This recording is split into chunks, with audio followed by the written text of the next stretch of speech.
पिछले वीडियो में हम लोग बात कर चुके हैं कि व्यावसायिक क्रियाओं में जब हम लोग इंडस्ट्री की बात कर रहे थे, उद्योग की बात कर रहे थे, वो हम लोग समझ चुके थे।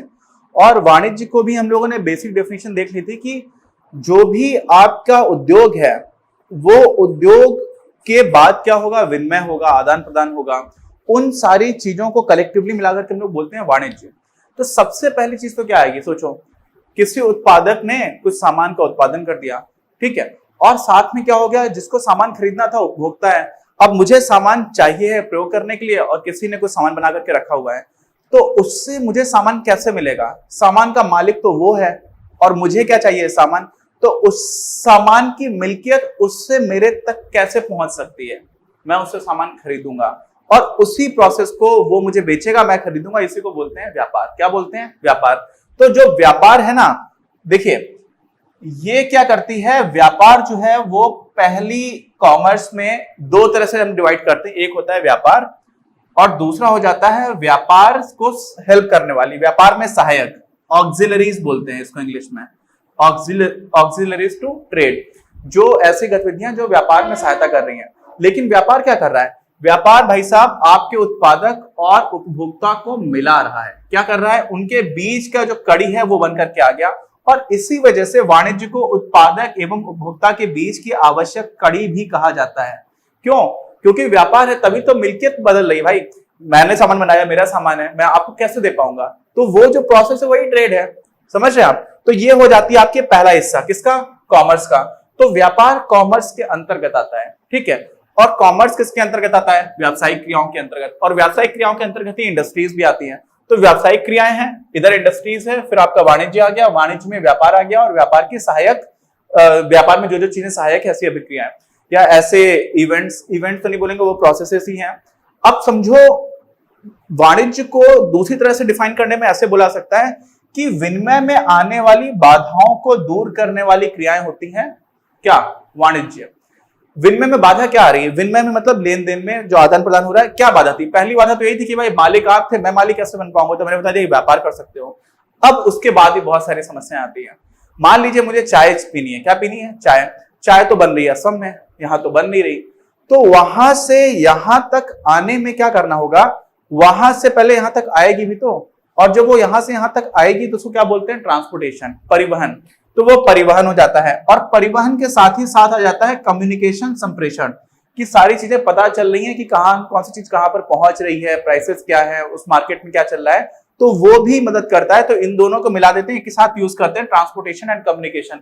ये क्या करते हैं? ये स्थान की जो बाधा है, जगह की बाधा, चाय बन रही है आपके असम में, पीनी है मुझे यहाँ पर उदयपुर में, ठीक, तो वहां से यहां तक आएगी कैसे, है ना? आने के साथ साथ कम्युनिकेशन भी होना चाहिए। तो ये दोनों क्या कर देते हैं, जो स्थान की समस्या है उसको दूर कर देते हैं।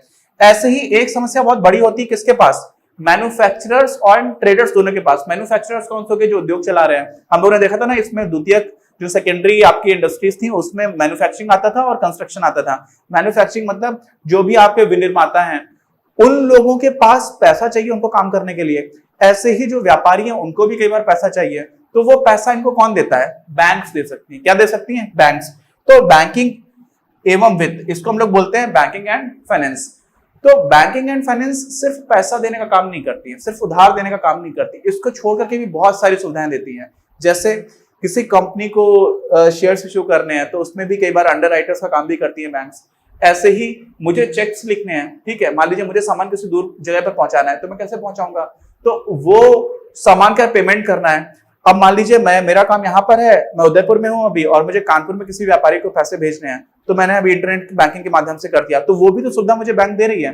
तो सिर्फ पैसा नहीं दे रही है, बैंक बहुत सारी आपको सुविधाएं दे रही है। ऐसी एक सुविधा होती है जिसको हम लोग बोलते हैं ओवरड्राफ्ट। ओवरड्राफ्ट का मतलब क्या होता है? बैंक को पता है कि भाई साहब इनका बिजनेस तो चलता है ठीक ठाक, है ना, उन्होंने सोचा कि इनका बिजनेस जब चल रहा है और ये रोज ही हमारे बैंक से पैसे निकालते हैं, जमा करते हैं, और मान लीजिए मेरे बैंक अकाउंट में एक किसी टाइम पर 10,000 रुपए पड़े हुए हैं और मुझे 15,000 रुपए की जरूरत है, तो मैंने 15,000 रुपए की चेक लेकर के किसी को दे दिया कि आपको पेमेंट कर दे रहा हूं। तो बैंक कभी कभी क्या करती है, मेरे खाते में जितने पैसे नहीं उससे ज्यादा भी दे देती है।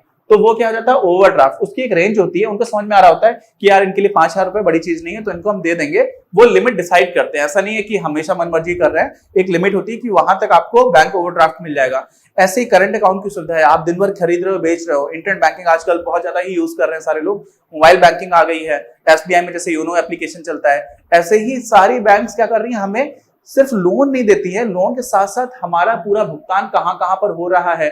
खास तौर से अगर मैं विदेश में सामान भेज रहा हूं, सोचिए, तो विदेश में जिस बंदे ने मेरा सामान खरीदा है वहां से मुझ तक सामान के पैसे कैसे पहुंचेंगे। तो अभी तो एक पेपाल नाम का एक सर्विस है जो प्रोवाइड करती है, ऐसी बहुत सारी बैंक्स उसमें काम करती हैं। रेमिटेंसेस, मेरे घर का कोई सदस्य बाहर विदेश में काम कर रहा है, वो मुझे पैसे भेजेगा तो भी बैंक्स के थ्रू भेजते हैं। तो बैंक्स बहुत सारी सुविधाएं दे रही होती हैं, ठीक। और उससे क्या होता है, उससे वास्तव में वही जो विनिमय की समस्या है वो दूर हो रही होती है। क्यों? क्योंकि पूंजी ना होना और पूंजी के होने के साथ साथ पूंजी का हस्तांतरण बहुत स्मूथली होता रहे, जिसको जहां पैसे की जरूरत है, जिसको भुगतान करना है वो हो जाए, जिससे पैसे लेने हैं वो हो जाए। ये सारा सिस्टम कौन मैनेज करता है? Banking and finance. अच्छा, अब एक और समस्या भी आती है, मुझे असम से यहां तक सामान मंगाना है, ठीक। असम में जिसको चाय उगानी थी उसने उगा भी ली, चाय की प्रोसेस जिसको करना था उसने भी पैसे लेकर के प्रोसेसिंग कर दी, फिर उसने मुझे ट्रांसपोर्टेशन से भेज भी दिया, मैंने फोन पे बात भी कर ली। लेकिन बीच में अगर चोरी हो जाए तो क्या? अगर ट्रेन की दुर्घटना हो जाए तो क्या? अगर प्राकृतिक आपदा, बाढ़ आने की वजह से सामान खराब हो जाए तो क्या? तो इन सारी चीजों में ऐसा होता है कि बहुत बार ऐसा माना जाता है कि एक अकेले व्यापारी के लिए अगर उसका सामान रास्ते में लुट गया तो वो तो बर्बाद हो जाएगा। लेकिन अगर एक हम ऐसी बीमा कंपनी बनाए जो 1,000 या 1,00,000 व्यापारियों से थोड़ा थोड़ा पैसा ले लेती है प्रीमियम के नाम पर, और वो प्रीमियम उन लोगों को जिसको नुकसान हो रहा होता है उसके नुकसान की भरपाई कर देती है, तो उससे क्या हो जाता है, मुझे पता है कि अगर जैसे बाइक का इंश्योरेंस कराते हैं सारे लोग, अपनी मोटरसाइकिल का कराते हैं, क्यों कराते हैं? अगर मान लीजिए मेरी बाइक में बहुत ज्यादा नुकसान हो जाए तो मुझे इंश्योरेंस कंपनी काफी पैसे दे देगी, तो मेरा नुकसान काफी कम हो जाएगा। और कई बार ऐसा होगा कि मुझे नुकसान नहीं हो रहा होगा लेकिन इंश्योरेंस का पैसा तो मैं हमेशा देता रहूंगा, तो वो देना काफी अच्छी चीज है। क्यों? क्योंकि अगर आपको एकदम से नुकसान हो जाएगा तो आपको बहुत ज्यादा प्रॉब्लम नहीं होगी। क्यों? क्योंकि आपकी कोई मदद करने वाला है, वो आपका बीमा। तो बीमा क्या करती है? बीमा हमारे जो भी जोखिम होते हैं ना, बहुत सारे बिजनेस से जुड़े हुए जोखिम है, चोरी हो जाना, आग हो जाना, इतना ही नहीं। मान लीजिए मेरी कोई फैक्ट्री है और उस फैक्ट्री में मेरी एक इंटर्नशिप थी पावर प्लांट में, वाडीनार पावर प्लांट करके था, एसआर की रिफाइनरी है, उसके लिए वो इलेक्ट्रिसिटी प्रोवाइड किया करते थे। तो वहां पर सेफ्टी को बहुत ज्यादा ध्यान दिया जाता था। सेफ्टी क्यों? पावर प्लांट में कई बार ऐसा हो सकता है कि किसी की कोई ऊपर से सामान गिरेगा, क्योंकि छत नहीं होती है वहां पर, है ना, तो कोई भी अगर वहां से नट भी गिरा और आप नीचे हो तो 8 से 10 मंजिल ऊपर से अगर नट बोल्ट भी गिरेगा तो आपको बहुत बड़ी चोट लग सकती है, मृत्यु भी हो सकती है। तो सारे लोग हेलमेट पहन करके चलते थे। ऐसे ही जूते भी सबके ऐसे रहते थे जिसमें कोई सामान गिरे तो ना हो, काफी थोड़े भारी जूते रहते थे। लेकिन साथ में सारे एम्प्लॉयज के इंश्योरेंस की बात भी होती थी। क्यों? क्योंकि अगर फैक्ट्री में काम करते हुए किसी एम्प्लॉय की डेथ हो जाए या उसका हाथ कट जाए या पैर कट जाए तो उसको भी, उसका परिवार भी एक तो आपको परेशान करेगा और साथ में आपकी भी जिम्मेदारी, यानी कि बिजनेसमैन की जिम्मेदारी बनती है कि उसको कम से कम इतने पैसे मिल जाएं कि उसके जीवन का, उसके परिवार का निर्वहन ठीक से हो पाए। तो एम्प्लॉयज का इंश्योरेंस भी कराया जाता है। तो इंश्योरेंस वाली चीज भी बहुत ही ज्यादा इंपॉर्टेंट हो जाती है बिजनेस को अच्छे से चलते रहने के लिए, है ना।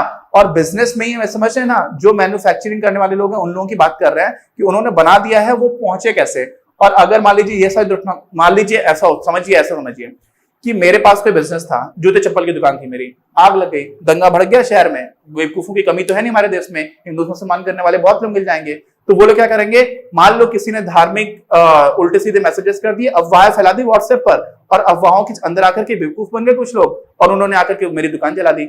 अब मेरा तो नुकसान हो गया, अब मेरे पास दोबारा पैसे ही नहीं है खड़े करने के लिए। लेकिन अगर मैंने बीमा ले रखा है तो क्या होगा, मुझे इतने पैसे मिलेंगे कि मैं फिर से बिजनेस कर पाऊंगा। तो इस तरह से अगर मान लीजिए मेरी दुकान खत्म हो जाती तो मुझे तो बहुत ज्यादा नुकसान हुआ, आसपास में मेरे जिन लोगों का मार्केट बना हुआ था उन लोगों को भी अब आसपास कोई दुकान नहीं मिल रही है, तो पूरे समाज को नुकसान हो रहा होता है ना। तो इस तरह की चीजें का कौन इंश्योर कर देता है? बीमा। ऐसे ही एक और बात समझिए, चाय की बात की, चाय तो सीजनल है, जितनी भी खेती का सामान होता है, टमाटर है, टमाटर समझते हैं, चलिए टमाटर बने और टमाटर क्या एक ही दिन में सारे बिक जाएंगे, और अगर एक दिन में नहीं बिकेंगे तो खराब होने लगेंगे, क्योंकि टमाटर का तो बहुत अच्छा स्टोरेज होता नहीं है।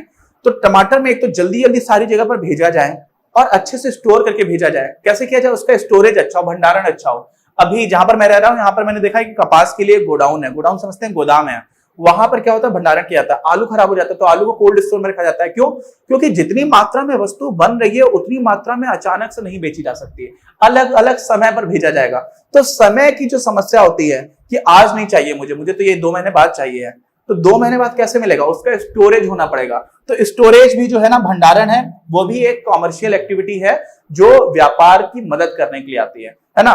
तो ये हो जाता है आपका भंडारण, समय को दूर करता है। तो देखिए आप लोग समझ रहे हैं ना, मैंने क्या बोला था, विनिमय में आने वाली बाधाओं को दूर करने वाली क्रियाएं।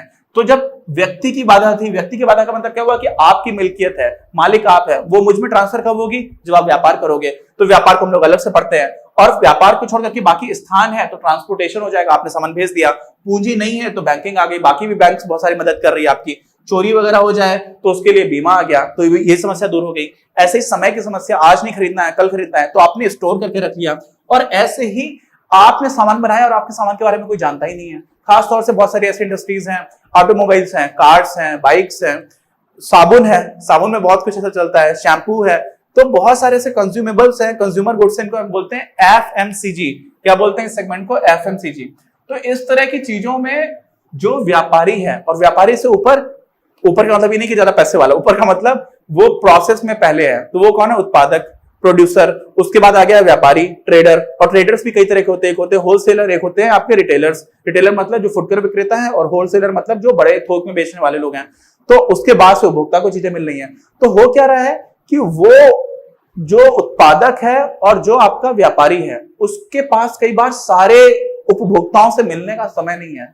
तो वो क्या करते हैं, अपने बारे में जानकारी दे रहे होते हैं। तो जो एडवर्टाइजमेंट है ना, उसका मेन उद्देश्य होता है कि आप लोगों को जानकारी दो कि आपका प्रोडक्ट भी अवेलेबल है, साथ में आप ये भी बताओ कि आपके जो कॉम्पिटिटर्स हैं उनकी तुलना में आपका क्या क्यों अच्छा है, कौन कौन से फीचर्स है।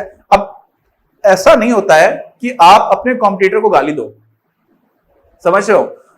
ऐसा नहीं करोगे कि आप उनको डायरेक्टली क्रिटिसाइज करो, आप उनका मजाक उड़ा सकते हो। अभी BMW और मर्सिडीज, ये 2 कंपनीज है जिनमें एक दूसरे के एडवर्टाइजमेंट्स में काफी मजाक उड़ाया करते थे, है ना, इनडायरेक्टली। ऐसे एप्पल और सैमसंग, इन दोनों की मोबाइल कंपनीज बहुत बड़ी बड़ी, ये दोनों भी एक दूसरे का मजाक उड़ाया करते थे। तो इनकी पूरी एडवर्टाइजमेंट सीरीज है जो एक दूसरे का मजाक उड़ाती थी, लेकिन डायरेक्टली नाम नहीं लेते थे, है ना। तो क्यों? क्योंकि वो डायरेक्टली केसेस भी हो जाते हैं कि आप इनडायरेक्टली बताओ, जनता समझ जाए। तो उसमें क्या कर रहे होते हैं, उसमें अपने प्रोडक्ट की जानकारी के साथ साथ ये भी बता रहे होते हैं कि हमसे, हमारी जिनसे प्रतिस्पर्धा है उनसे हम कैसे ज्यादा अच्छे हैं। ठीक, तो ये सारी चीजें किसमें आ जाती हैं? विज्ञापन में। विज्ञापन में मुख्य रूप से जो होती है वो बात होती है अज्ञानता की। अज्ञानता का क्या मतलब है कि जो उपभोक्ता है उसको पता ही नहीं है कि आप एग्जिस्ट करते हो, ठीक है। और ये समस्या होती है, जैसे अभी हम लोग मान लीजिए एक छोटे से चैनल है, ठीक है, धीरे धीरे बनना स्टार्ट हुए। हमारा उद्देश्य है सारे लोगों को बहुत अच्छे से पढ़ाई कराना, सारे लोगों को बताना। अब हमारे बारे में तो लोगों को पता नहीं है, क्यों? क्योंकि मेरा चेहरा तो इतना पॉपुलर तो है नहीं है, और ऐसे में लोग करते क्या, उसके लिए पैसे खर्च करते हैं।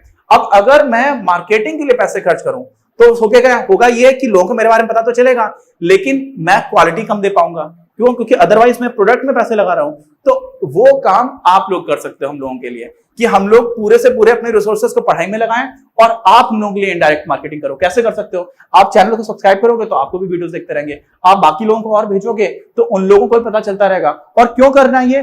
क्योंकि वास्तव में जो शिक्षा है ना, अगर उसका व्यवसायीकरण हो जाए पूरी तरह से, तो सिर्फ पैसे वालों के बच्चे ही पढ़ पाएंगे, बाकी लोग तो पढ़ नहीं पाएंगे। और उसमें बाकी लोग अगर नहीं पढ़ पा रहे हैं तो वास्तव में पूरे समाज का नुकसान हो रहा होता है। मैं बहुत बार बता चुका हूं। क्यों? क्योंकि एपीजे अब्दुल कलाम साहब जैसा इंसान जो एक गरीब परिवार में जन्म लेकर के आया था, उसने अच्छे से पढ़ाई की तो पूरे देश का फायदा हुआ। बहुत सारे ऐसे उदाहरण मिल जाएंगे, एक दो नहीं है, बहुत सारे।